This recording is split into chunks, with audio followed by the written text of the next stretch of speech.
ओम शांति 8/7/2023 की मधुर महावाक्य। मीठे बच्चे, प्रतिज्ञा करो, जब तक सतयुगी स्वराज्य स्थापन नहीं हुआ है तब तक हम सुख की नींद नहीं सोएंगे। पवित्र बनकर सबको पवित्र बनाएंगे।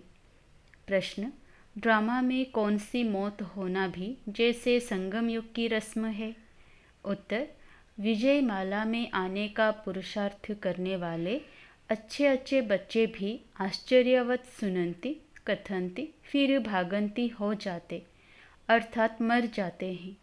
ऐसी मौत भी संगम युग की जैसे रस्म बन गई है। श्रीमत पर ना चलने से माया हरा देती है। बाप का बनकर हाथ छोड़ा तो गोया मर गया, तकदीर पर लकीर लग जाती है। गीत दर पर आए हैं कसम लेके। ओम शांति। मीठे मीठे जीते जी मरने वाले बच्चों ने यह गीत सुना। जो जीते जी कुर्बान गए हैं, सब तो कुर्बान नहीं गए हैं, नंबरवार पुरुषार्थ अनुसार जीते जी मरते हैं। जब कोई गोद में लेते हैं या एडॉप्ट करते हैं तो एक परिवार को छोड़कर दूसरे परिवार का बनते हैं। बच्चे जानते हैं हम आसुरी परिवार से मरकर अभी ईश्वरीय परिवार के बने हैं। ईश्वर ने आकर गोद में लिया। अज्ञान काल में कोई ईश्वर की गोद नहीं लेते हैं, धर्म के गुरु की गोद ले लेते हैं। जैसे वल्लभाचारी श्री कृष्ण के मंदिर में बच्चे को श्री कृष्ण की गोद में देते हैं, परंतु वह तो है जड़ चित्र, इसलिए फिर ब्राह्मण पुजारी गोद में ले लेते हैं वैष्णव बनाने के लिए। ऐसे गोद में तो बहुत लेते हैं। बच्चे जानते हैं बरोबर उनकी गोद लेते हैं जो होकर गए हैं। कोई क्राइस्ट की गोद लेते, कोई इब्राहिम की गोद लेते। कब होकर गए हैं वो फिर कब आएंगे, यह सिर्फ तुम बच्चे जानते हो। अभी तुम जीते जी मरे हो, तुमको एक बाप की याद में रहना है। लौकिक बाप के बच्चे गोद में आते हैं, बाप मर जाता है, बाकी बच्चे रह जाते हैं। यहाँ तुम ऐसे बाप की गोद में आए हो जो बाप तुमको इस मृत्यु लोक से अमर लोक में अथवा दुर्गति से सद्गति में ले जाने वाला है। मनुष्य मात्र का सद्गति दाता एक ही है। ऐसे नहीं कि सद्गति सिर्फ तुमको मिलती है। सद्गति तो सबको ज़रूर मिलती है, परंतु ड्रामा अनुसार किसी को सतो प्रधान, किसी को सतो, किसी को रजो तमो सद्गति मिलती है।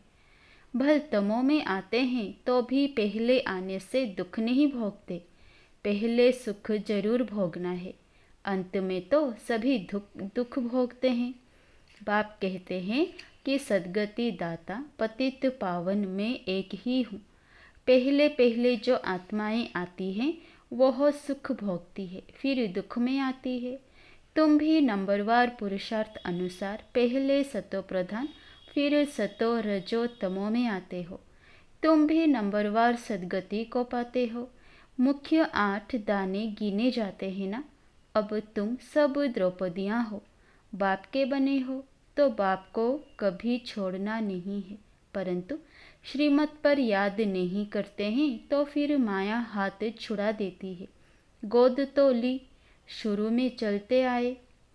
अच्छे अच्छे बड़े मीठे बच्चे जिनको विजय माला में 3-4 नंबर में रखते थे, वह भी आश्चर्यवत भागंती हो गए। यह भी इस संगम युग की रस्म रिवाज है। आश्चर्यवत सुनंती कथंती मरंती, यह होता रहेगा। कहेंगे ड्रामा में इनका यह मौत था।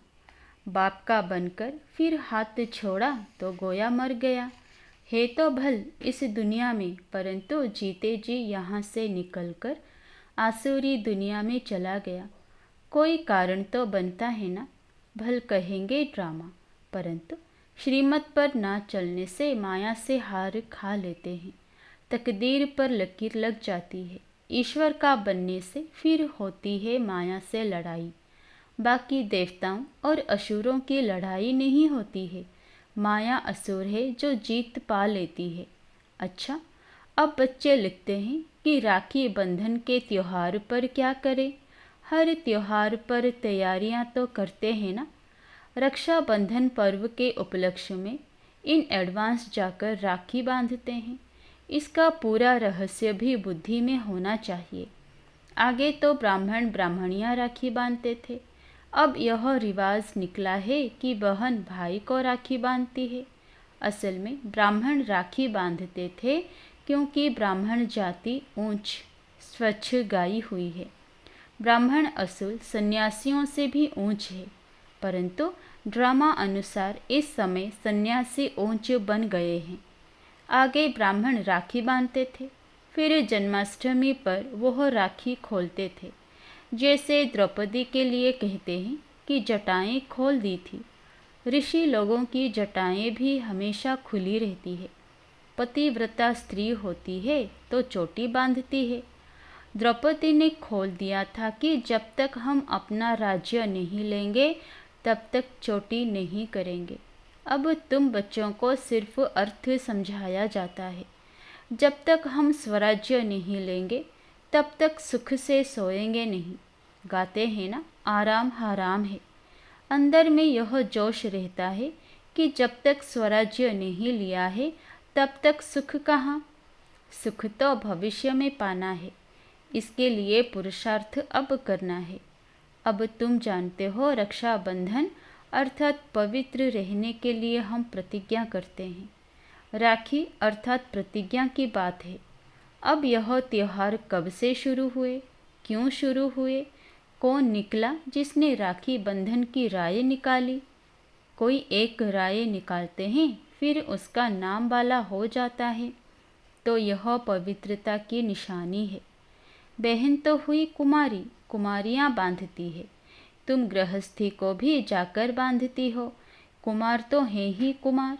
बहन भाई को बांधती है, कुमार हो व शादी किया हुआ हो। शादी किया हुआ फिर पवित्र रहे, यह तो बड़ा मुश्किल है। भगवान कहते हैं कि यह अंतिम जन्म पवित्र बनो, तो भी नहीं बनते हैं। तो बहन द्वारा कुमार भाई को राखी बांधनी चाहिए कि प्रतिज्ञा करो, हम कभी विष नहीं पिएंगे। जो है ही विकारी, वह तो कभी विकार को छोड़ेंगे नहीं। भगवान का फरमान भी नहीं मानते हैं, तो यह कुमार कुमारियों की रस्म चली आती है। अब तुम समझते हो कि यह त्योहार भी संगम युग का है। सतयुग में तो है ही सब पवित्र, वहाँ राखी बांधने की दरकार ही नहीं। ऐसे नहीं कि यह सतयुग से लेकर रिवाज चला आया है। उत्सव बहुत करके संगम युग के हैं। लक्ष्मी नारायण का उत्सव भी अभी मनाते हैं, परंतु उनका महत्व नहीं।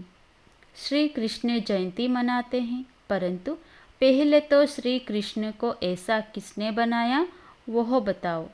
विचारों को मालूम नहीं, यह भी क्लियर कर लिखना है। उत्सव सब हैं इस समय के। सतयुग में ऐसी बात होती नहीं।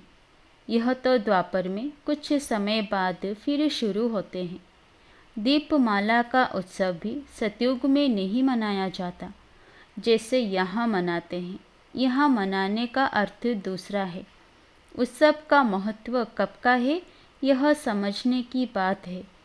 बच्चों को समझाया जाता है यह उत्सव इस समय के हैं, जबकि शिव जयंती होती है। शिव जयंती के बाद फिर होती है राखी। पवित्र बनने की प्रतिज्ञा करते हैं कि यह अंतिम जन्म हम पवित्र बनेंगे। भारत को अथवा विश्व को पवित्र बनाने के लिए। तुम बच्चों के लिए इस रक्षाबंधन का बड़ा महत्व है। प्रतिज्ञा की जाती है हम कभी पतित नहीं बनेंगे। अब तुम पावन बनते हो तो सिर्फ तुम पावन कुमारियों को ही हक है राखी बांधने का। भाइयों को सदैव पवित्र रहने के लिए राखी बांधनी है और इन गृहस्थियों से प्रतिज्ञा करानी है पवित्र रहने की। कहते हैं ना, पतित पावन आओ, तो जो गायन है वो ही प्रतिज्ञा कराते हैं, पतित से पावन बनो। बाप आकर प्रतिज्ञा कराते हैं। शिव जयंती के बाद है रक्षाबंधन। होली भी ज्ञान की है। धुरिया और होली दोनों इस समय के हैं। होली अर्थात पवित्र बनो, धुरिया माना ज्ञान धारण करो। वह फिर पत्थर ठीकर, गोबर आदि आदि बनाकर क्या क्या करते हैं। तो पतित पावन बाप ही आकर बच्चों को समझाते हैं। जो जीते जी मरते हैं उनमें भी मातेले और सौतेले होते हैं। मातेले का हिसाब किताब जरूर बाप के पास होगा। बाप जरूर बच्चे की सब कारोबार मिल्कियत आदि को जानते होंगे। मातेले वह हैं जिनका बाप से पूरा लव रहता है। मातेले भी नंबरवार होते हैं, सौतेले भी नंबरवार हैं। कोई कपूत कोई सपूत तो होते ही हैं। शिव जयंती भी संगम युग पर होती है। संगम को भी टाइम देना चाहिए। जैसे लीप मास कहते हैं, फिर लीप सेंचुरी 100 वर्ष की। यह बहुत ऊंची है लीप सदी। 20वीं सदी कहते हैं ना, इनमें भी यह सदी जिसमें बाप आते हैं, इसको संगम सेंचुरी कहेंगे। उथल पुथल होने में टाइम लगता है। दीपमाला भी यहाँ की है। तुम बच्चे जानते हो, शिव जयंती के बाद फिर है पवित्रता की बात। शुरू से लेकर पवित्रता पर झगड़ा चला आया है। पवित्रता के साथ ज्ञान और योग की होली धुरिया साथ साथ है। बाप की याद भी अच्छी रीति चाहिए। ज्ञान का धुरिया भी चलता रहता है। ज्ञान बरसात तुम पर होती ही रहेगी। पवित्रता पर ही झगड़ा चलता है। सब कहते हैं कि यह कौन आया है जो कहते हैं घर गृहस्थ में रहते पवित्र रहकर दिखाओ। सन्यासी तो खुद घर बार छोड़ जाते हैं। गोपीचंद राजा की भी कहानी है। उनसे पूछा गया, तुमने राज्य भाग्य क्यों छोड़ा? बोला, प्रभु मिलन के लिए छोड़ा है। इस पर गीत भी अच्छे अच्छे गाते हैं। यहाँ तो गृहस्थ व्यवहार में रहकर पवित्र रहना है। पवित्रता पर ही सारी खिटपिट होती है। अब रक्षाबंधन है पवित्र बनाने का यादगार पर्व। यहाँ देखो, छोटे छोटे बच्चों को भी साक्षात्कार होते हैं। अब छोटे बच्चे ने क्या भक्ति की, बाबा ने झट सबको साक्षात्कार करा दिया। तो समझते थे जादू है। इसको कहा जाता है शिव बाबा के चरित्र। बैठे बैठे गुम हो जाते थे, यह भी ड्रामा ही कहेंगे।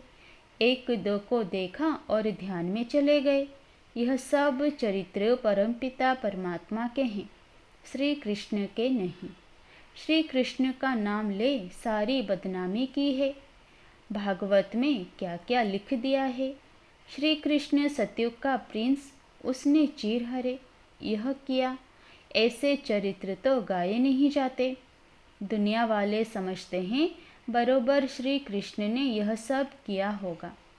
फिर कहते हैं कि श्री कृष्ण के शरीर में आत्मा आई होगी जिसने ज्ञान सुनाया होगा, परंतु ऐसे तो नहीं हो सकता।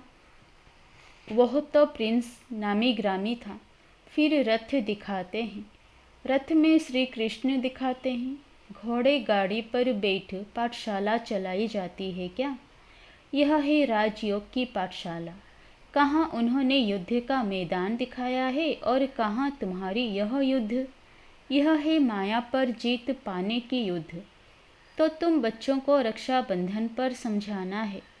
रक्षाबंधन अर्थात पतितों को पावन बनाने के लिए स्वयं परमपिता परमात्मा आए हैं। तुम ब्रह्मा कुमारियाँ हो जो गाई हुई हो। कुमारी वो हो जो 21 कुल का उद्धार करे। संगम की ही बात है। फिर यह उत्सव सतयुग आदि में नहीं चलता। राखी बंधन के बाद फिर है श्री कृष्ण जयंती, क्योंकि सतयुग में पहला नंबर जन्म है श्री कृष्ण का। उनकी भी राजधानी है। वह इस समय प्रतिज्ञा करते हैं श्री कृष्ण के कुल में जाने के लिए। यह राजयोग है। तुम नर से नारायण बनते हो।